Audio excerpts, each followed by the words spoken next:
Kelanchal times, हर खबर पर हमारी नजर। नमस्कार, स्वागत है आप सभी का केलांचल टाइम्स में। मैं हूं आपके साथ मानसी त्यागी। रुक करते हैं इस वक्त की तमाम बड़ी खबरों पर।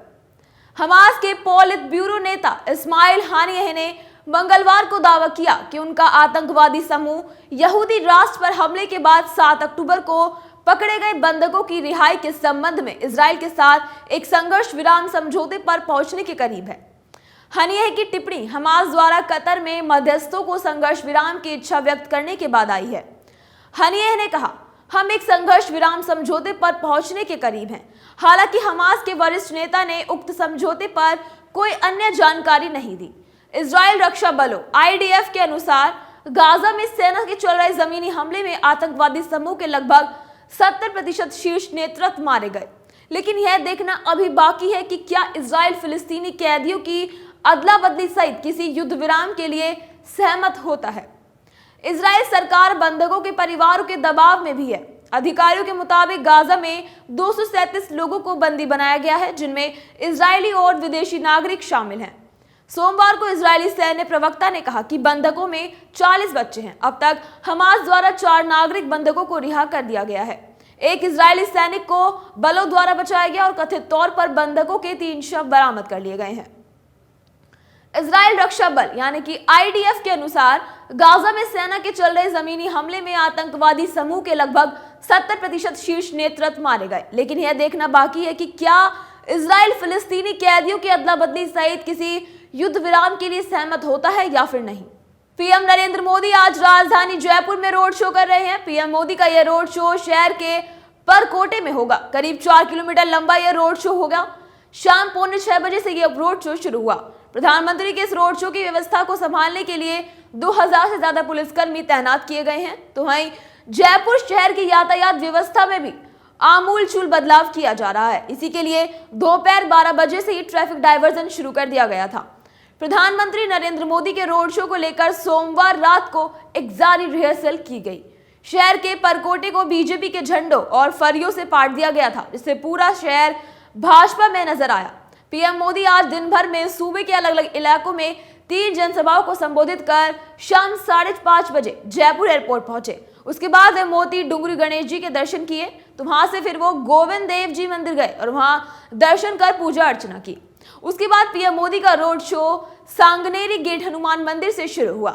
पीएम को रोड शो सांगनेरी गेट से बापू बाजार, नेहरू बाजार और किशनपोल बाजार से गुजरेगा। किशनपोल बाजार से छोटी चौपड़, त्रिपोलिया बाजार होकर बड़ी चौपड़ पहुंचा। बड़ी चौपड़ से जोरी बाजार होते हुए सांगनेरी गेट पहुंचकर संपन्न हुआ।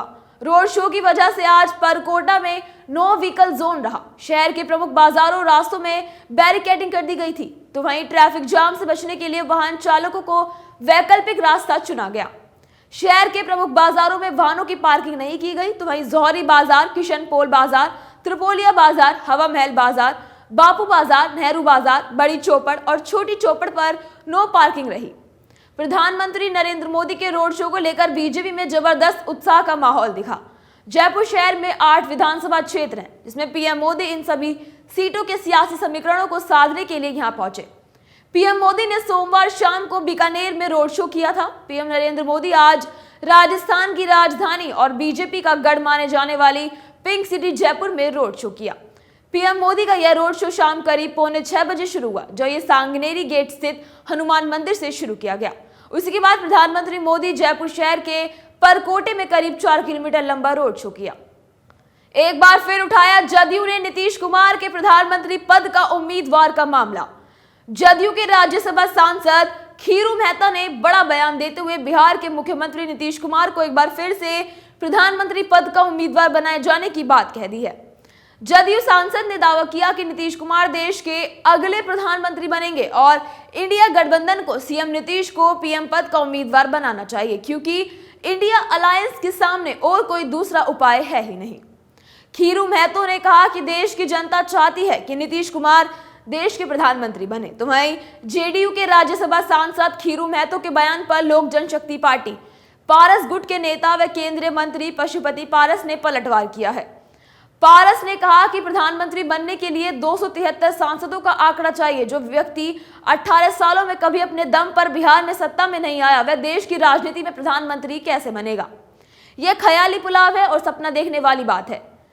पशुपति पारस ने फिर दोहराया कि 2024 के लोकसभा चुनाव के बाद 2/3 बहुमत से तिबारा नरेंद्र मोदी ही प्रधानमंत्री बनेंगे।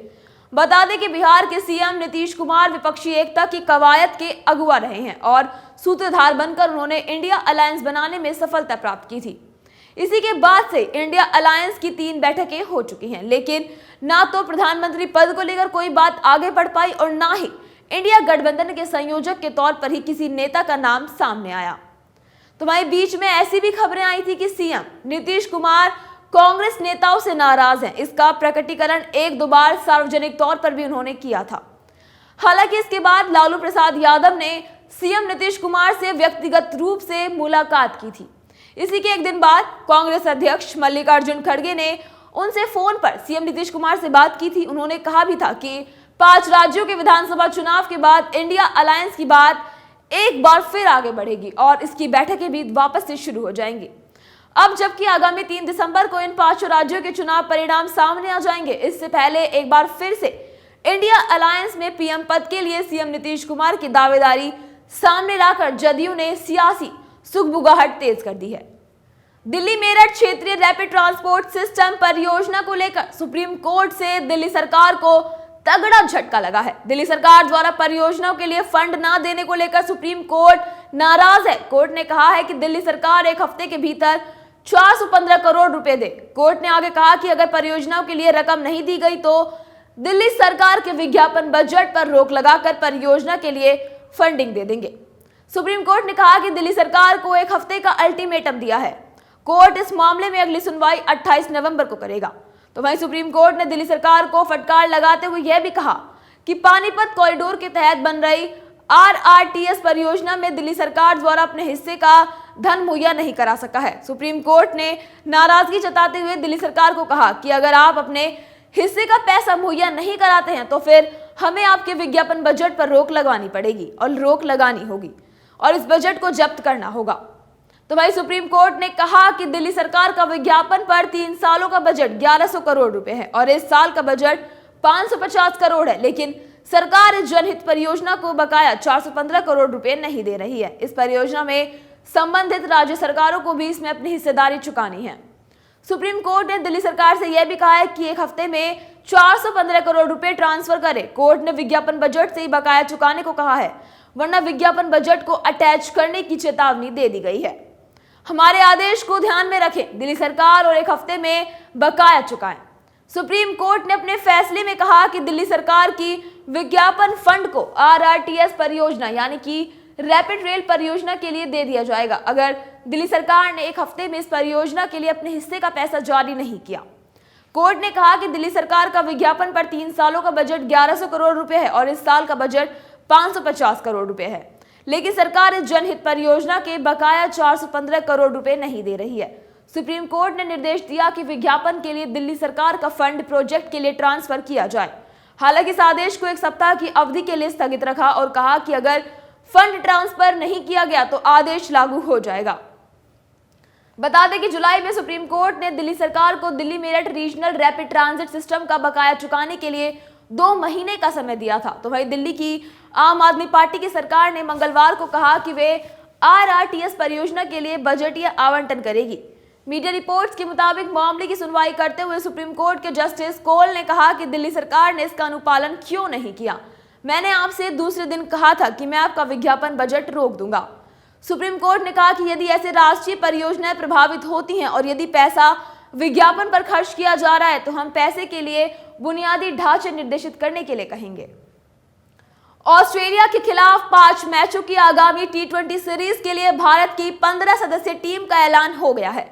अनुभवी लेग स्पिनर यजुवेंद्र चहल को घरेलू सीरीज के लिए चुनी गई टीम से बाहर रखा गया है। तो वहीं हाल में सैयद मुश्ताक अली T20 ट्रॉफी में हाईएस्ट स्कोरर रहे ऑलराउंडर रियान पराग को भी मायूसी हाथ लगी है। चहल को एशिया कप, एशियन गेम्स और वर्ल्ड कप स्क्वाड में भी जगह नहीं मिली थी। T20 इंटरनेशनल क्रिकेट में बतौर भारतीय सबसे ज्यादा विकेट लेने वाले चहल ने को टीम में नहीं चुने जाने से सोशल मीडिया पर अपना रिएक्शन दिया है, जिसे देखकर आप हैरान हो जाएंगे। तो वहीं भारत और ऑस्ट्रेलिया के बीच सीरीज का पहला टी20 मैच 23 नवंबर को विशाखापट्टनम में खेला जाएगा। चयनकर्ताओं ने टी20 वर्ल्ड कप को ध्यान में रखते हुए युवा खिलाड़ियों को मौका दिया है। ऑस्ट्रेलिया के खिलाफ टीम में जगह नहीं मिलने से कहीं ना कहीं युजवेंद्र चहल भी नाराज हैं। हालांकि इन्होंने एक्स पर स्माइली इमोजी शेयर किया। चहल के इस वायरल पोस्ट पर कमेंट की बरसात हो गई है। युजवेंद्र चहल ने आखिरी बार टी20 इंटरनेशनल मैच कैरिबियाई दौरे पर खेला था। इसी के बाद उन्हें आयरलैंड दौरे के लिए टीम में नहीं चुना गया। चहल को वनडे विश्व कप टीम में भी जगह नहीं मिली थी। उन्हें एशियन गेम्स स्क्वाड से भी बाहर रखा गया था। ऋतुराज गायकवाड़ की कप्तानी में भारतीय टीम ने एशियन गेम्स में गोल्ड मेडल जीता।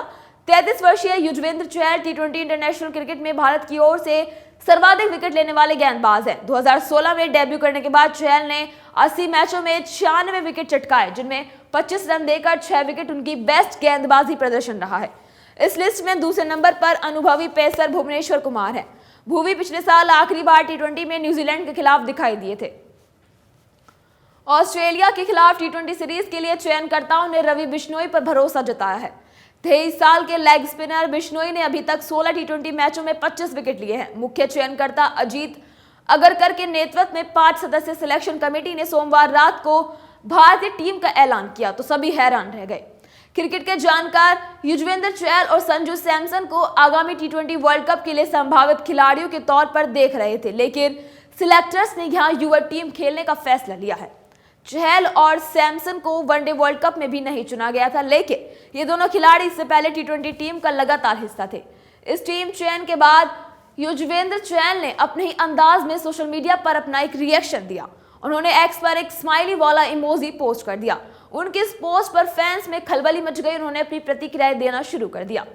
सभी चहल के इस पोस्ट को टीम सिलेक्शन पर प्रतिक्रिया मान रहे हैं, जिस पर यूजी के पास सिवाय मुस्कुराने के कुछ और नहीं बचा है। वर्ल्ड कप में नहीं चुने जाने के बाद चहल और सैमसन सैयद मुश्ताक अली टी20 ट्रॉफी में खेले थे। चहल ने यहाँ 7 मैच में 11 विकेट अपने नाम किए। दूसरी ओर सैमसन का प्रदर्शन यहाँ मिला जुला रहा। बता दें कि सीरीज में वर्ल्ड कप खेलने वाले ज्यादातर खिलाड़ियों को आराम दिया गया है। वैसे भी टी20 वर्ल्ड कप 2022 के बाद से कप्तान रोहित शर्मा, विराट कोहली, केएल राहुल जैसे खिलाड़ियों को चयनकर्ताओं ने इस फॉर्मेट से दूर ही रखा है। तमाम ऐसी बड़ी खबरों के लिए जुड़े रहें केलांचल टाइम्स के साथ।